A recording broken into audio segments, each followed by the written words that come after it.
Welcome to Shaner'S Rant. It's a Sunday and it's raining like crazy. And I just finished doing a Shaner'S Sunday. It's where I read scripture, and man, it was a doozy. My Google machine kept talking through me reading scripture, so it was a train wreck. And anyways, I don't know what I'm doing anymore. But, oh, there we go. There it is. So, back to my normal podcasting thing that I do. I got a lot of stuff to get through. Probably, better get started and just shut up. Hello, Mario for the North. Let's get you going here. Alright, got you going. Carney got busted bad. Let's give it a listen. I'm going to show you guys what hypocrisy looks like. One doesn't want an over-reliance, certainly on temporary foreign workers for lower-skilled jobs, which prevent the wage adjustment mechanism from both improving, making sure that Canadians are paid higher wages, but also that the firms improve their productivity as is necessary. So we don't want to mask it, and as the government's review and as the intent of the review to ensure that this is used for transition for those higher-skilled gaps that do exist and can hold our economy. That's when he was the head of Bank of Canada under the Conservatives, appointed by Stephen Harper. Now that he's a Liberal and he's the Prime Minister, listen to what he has to say about the temporary foreign workers program. Particularly in Quebec, but elsewhere across the country. Their number one issue is tariffs, and their number two issue is access to temporary foreign workers. He's now defending the temporary foreign workers program, all because the Conservative Party, under Pierre Poilievre, called for it to be completely abolished. And rightfully so, we now have the highest youth unemployment rate we haven't seen in decades. It's literally at recessionary levels. And these aren't my words. These are the words coming from banks that have been doing studies, including CIBC and other economists that are raising the red flag that we are in trouble. As you can imagine, one of the primary sources of those problems is the temporary foreign workers. You saw when he was the head of Bank of Canada, he accurately depicted the issue with that program from an economic perspective. It suppresses wages from Canadians. It's simply meant to be a stopgap when we do not have enough people to fill the jobs of our economy. Now the reverse is true. We have more temporary foreign workers than we need. And this is not racist to say that. It's not any sort of disrespect towards the foreign workers that are currently in our country. The reality is the word temporary literally means temporary, not permanent. We need Canadian jobs to be going to Canadians. And to have our Prime Minister defend foreigners over our own Canadians has to be the biggest form of hypocrisy, especially when there's video evidence that shows us he understands the concept of the negative consequences of having too many temporary foreign workers. And he just signaled to Canada that he's more interested in playing political games, in disagreeing with Pierre Poilievre, all to stay in power while hurting you. Well said, brother. Well said. Moving on, Miss Jasmine Lane. The real headline here is the fact that a decade of climate policy was built on a promise that Ottawa was never going to keep. Net zero by 2030, then 2050, clean electricity regulations, heat pumps, the emissions cap on oil and gas, the industrial carbon price, consumer carbon price, all of it sold to Canadians as the price to pay. It's non-negotiable, and we are good moral citizens if we just comply. And who was it that really paid the cost of this social experiment that Mark Carney and people of his ilk decided to take and use Canadian lives, livelihoods, and prosperity as the pawns on their board? Canadians did. We all did. You remember back in 2017, Justin Trudeau stood in a room and told the LNG industry that there was no business case for LNG.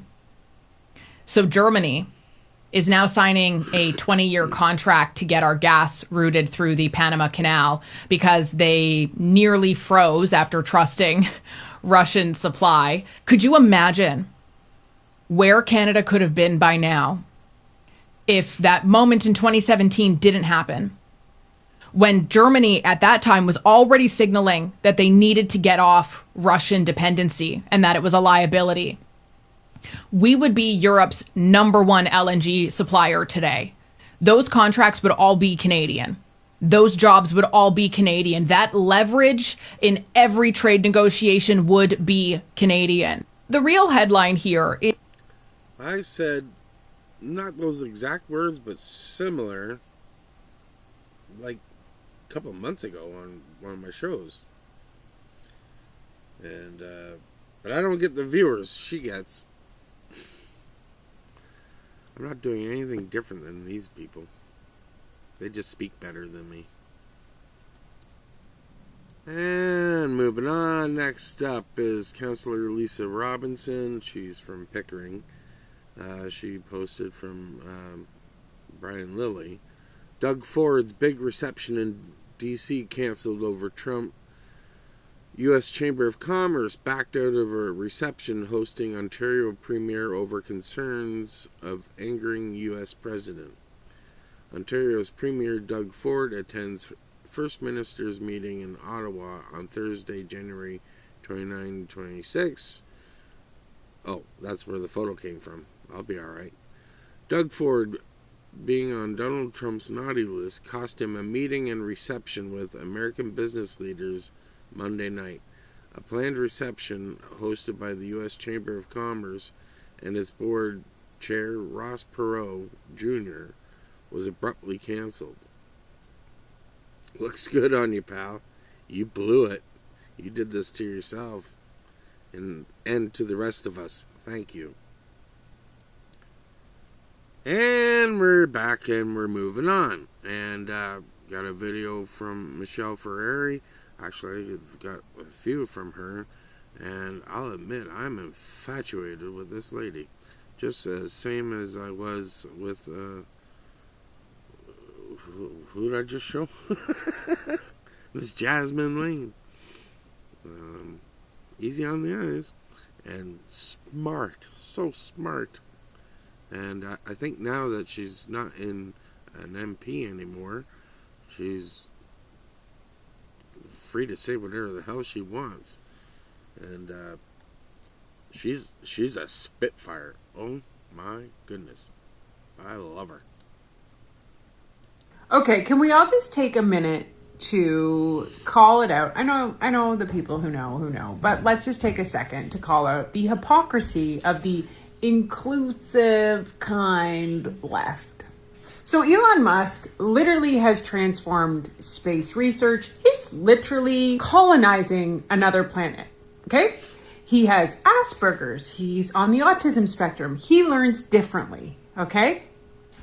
That's a pretty big inspiration to a kid who doesn't fit in or learns differently. Isn't it? Isn't it? The guy became the first ever trillionaire today because he opened up his SpaceX stock to the general public, which, by the way, the teacher's pension is going to make billions of dollars from, but I digress. And the Globe and Mail's article is this: why and how to hate Elon Musk. But we really care about being inclusive. Like, make it make sense. You know, these people love to build somebody up, rip them down, and just, I just can't with these people. Okay. So, I didn't know it, but she was the MP for Peterborough and the Kawarthas. Man, had I known that, I would have moved there. Just kidding. And we're back. Man, I had to go get some warmer clothes on. I refused to put the heater on. No, I'm not putting the heat on. It's literally less than half the temperature than it was yesterday, for crying out loud. I had the air conditioning on. My goodness, now I got a thicker shirt, now I got my vest on. The blazes. Oh well. Anyways, stop chuckling because I'm just about to get into something serious. This is Shannon STUBBS. I think she's an MP? I really don't know. Hold on. All right, sounds good. Sorry, I just put it on pause and had to ask my Google machine. Alexa, can you repeat that last bit of information? Shannon STUBBS is the Shadow Minister for Energy and Natural Resources for the Conservative Party. And where is she an MP for? Shannon STUBBS currently serves as the Shadow Minister for Natural Resources for the Conservative Party. She's also the Vice Chair of the Standing Committee on Natural Resources in the 45th Parliament. Want to know more about what her Vice Chair role involves with that committee? Yes, please. As Vice Chair of the Standing Committee on Natural Resources, Shannon STUBBS oversees committee operations and helps guide discussions about Canada's natural resource sector. She works with other committee members to review the Department of Natural Resources budget, operations, and legislation. STUBBS advocates for her Lakeland constituents while supporting policies that make Canada more self-reliant in natural resources. Want to know about some of the specific natural resources legislation she's been involved with recently? No, thank you. No problem at all. Anyways, this is a serious video. Behind every headline, sensationalized news story, or true crime show about some notorious killer who captured national attention is a victim, someone who had a life, dreams, and a future. And they also had a family and friends, loved ones now forced to carry that loss and that trauma forever. That's why real justice is so important. Nothing can ever replace the death of a loved one.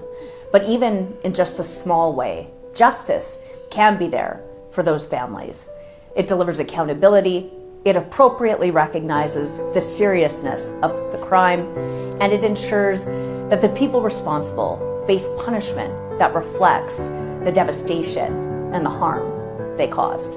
That's why, like I'm sure the majority of Canadians do too, I believe monstrous murderers who steal the lives of innocent victims should stay behind bars for life in the most punishing conditions. Because to end the life of someone is to also saddle the people still here with a life sentence of grief and questions, not to mention a pervasive and diminishing sense of safety throughout Canada. Under the Liberals, Canadians, and frankly Conservatives, which we have fought at every step, have been horrified to see headlines that monsters like Paul Bernardo and Luke Magnotta have been moved from maximum security prisons to medium security facilities that have fewer restrictions, more freedom of movement, and less intensive supervision. And each time this has happened under the Liberals, we found out that ministers and politicians knew. That's dead wrong. That's why I proudly supported Bill C-232 from my Conservative colleague MP Tony Baldinelli that would have required inmates who had been found to be dangerous offenders or those convicted of more than one first-degree murder to be sent to and kept in maximum security prisons for life. This bill was about doing what was right to ensure criminal monsters and predators would be kept in maximum security prisons where they rightly belong. Most Canadians would assume this is common sense, that it would be a nonpartisan issue. But in a shocking betrayal to victims, this week, the Liberals voted against this Conservative bill to keep the worst murderers and violent offenders in maximum security prisons. Bill C-232 would have demonstrated the deserved compassion and justice to victims of crime and their loved ones who are forced to live with a lifetime of pain and suffering caused by those who commit these unspeakable crimes. But the Liberals killed that bill with their votes. Conservatives will always fight for victims, for their families, for loved ones, for their friends, for the justice and dignity that they deserve and that all Canadians expect. Because Conservatives stand with victims and with law-abiding, innocent Canadians, not with violent criminals.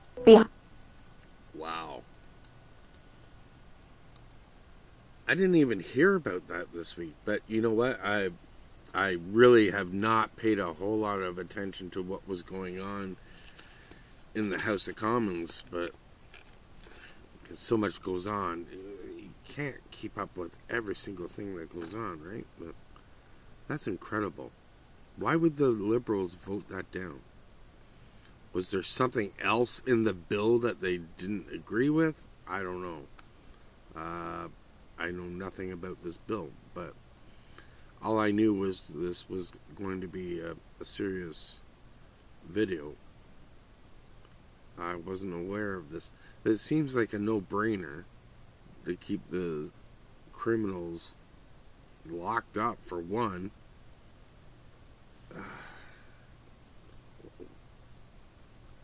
It makes no sense. It makes no sense.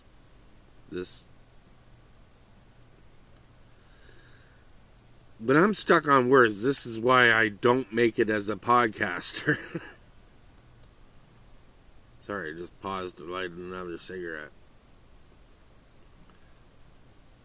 But I'm not one of the smart ones out there that can think on the fly.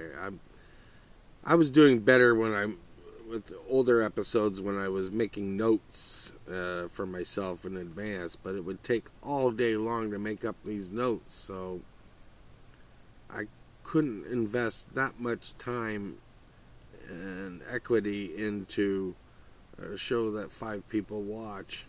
So, anyways, you get what you get. I'm sorry. That's why I show more videos of the smart people talking. Anyways, moving on. Councillor Lisa Robinson from Pickering says Mayor Kevin Nash says Pickering has some of the lowest tax increases, but that's only part of the story. According to the Fraser Institute, Pickering has the highest per-person property tax levy in any major municipality in Ontario at approximately $2,300 per resident. If taxes are supposedly so low, why are Pickering residents paying more per person than anyone else? Watch the numbers, watch the chart, then decide for yourself. I'm going to skip the video because I've got a lot of other stuff to get through. And I don't live in Pickering, but I just wanted to share that. And I think maybe the people in Uxbridge, Ontario, may disagree with you because they are some of the heaviest taxed people on the planet. My goodness. And before I read this thing, then it's going to irritate me. Swig of coffee for all my fellow hard-working Canadians out there.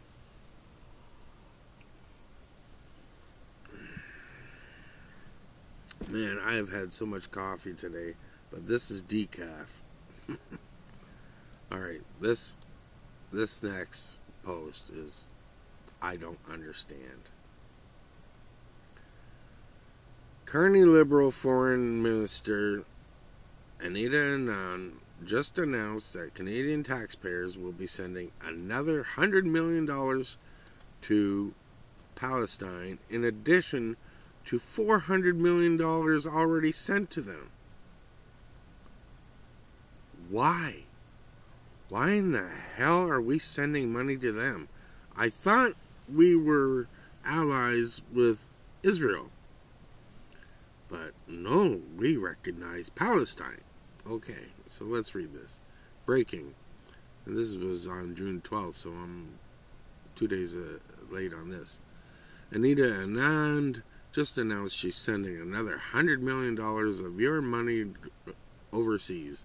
The Liberals say the funding comes as humanitarian crisis in Gaza continues to intensify and conditions in the West Bank deteriorate and Israel's settlement expansion is rising extremist settler violence. I didn't read that worth a damn. Meanwhile, back in Canada, the country the Liberals are supposed to be governing, the bucket of cash... I gotta start this over again. I'm sorry. Meanwhile, back in Canada, the country the Liberals are supposed to be governing, the bucket of cash the Palestinians comes amid Carney recession. Exactly. As Canadians become poorer, Mark Carney is sending your cash overseas. What in the name of... I just finished doing my scripture podcast, so I'm really trying not to swear or use the Lord's name in vain. So, exactly. Whether we're technical recession, whatever, things are not good here, folks. They're not the greatest. People are struggling. We have our own issues here. I'm sorry for all the problems in Gaza. I couldn't tell you who's right or wrong anymore between Israel and Palestine.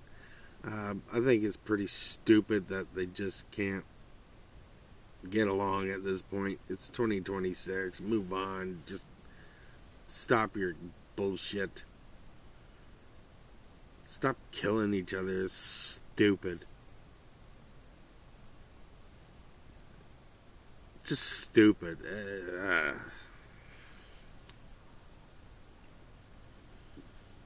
Well, let's send our money everywhere else except to the people that need it in our own country. Does that make sense? God, I hate that woman. Okay, hate is bad. I don't hate her. I strongly dislike her. Anyways, moving on. Mr. Andrew Lawton. I think many Liberals probably wanted Bill C-9 to skate through. I think several Liberals are probably quite unhappy that it has come back to the House. And once again, they have to address this.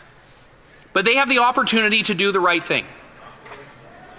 And I'm actually about to introduce an amendment to this bill. And this is actually an olive branch to my Liberal colleagues. My amendment will give the Liberals, and will give all people in this House, one final opportunity to do the right thing. To end the division, to end the assaults on liberty, to end the attacks on people who just want to live their lives free of government intrusion and censorship.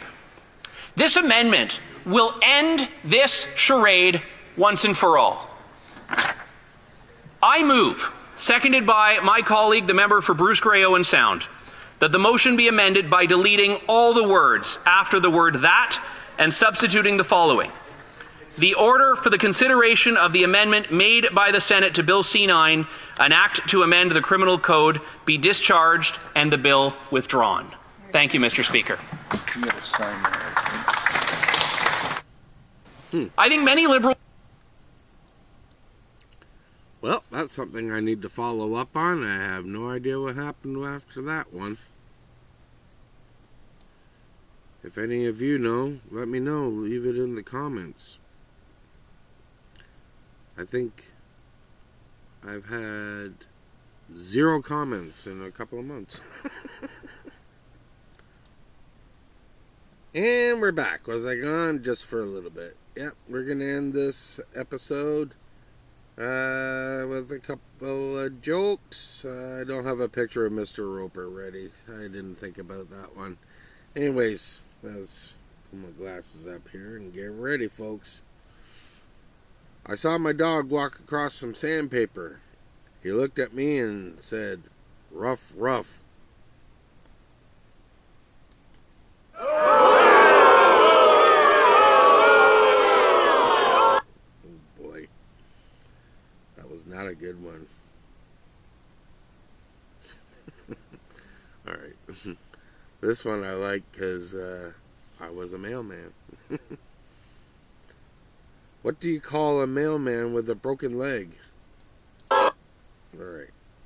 An ambulance. Oh,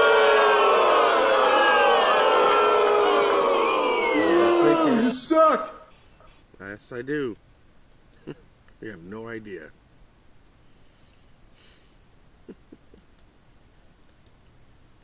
Anyways, thank you very much for spending time with me. I hope you learned something. I sure did. Take care of yourselves. Oh, I forgot. While I'm thanking you, you have been a dynamite audience, like always, and you deserve to give yourselves a round of applause.